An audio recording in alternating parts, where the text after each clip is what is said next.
Question number 1। वो कौन सा फल है जो हम ख़रीद नहीं सकते?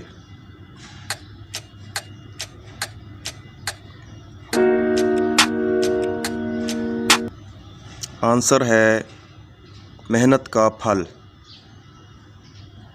Question number 2। वो कौन सी चीज़ है जो ज़िंदा से मुर्दा पैदा होती है और मुर्दा से ज़िंदा पैदा होती है?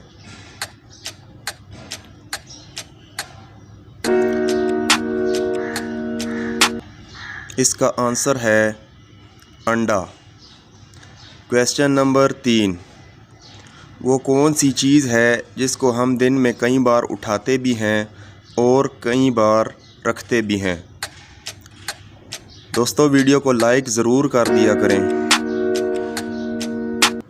इसका आंसर है कदम। वीडियो अच्छी लगे तो लाइक कर दें और चैनल पर नए हैं तो सब्सक्राइब कर दें। नेक्स्ट वीडियो मिलते हैं, तब तक के लिए अल्लाह हाफिज़।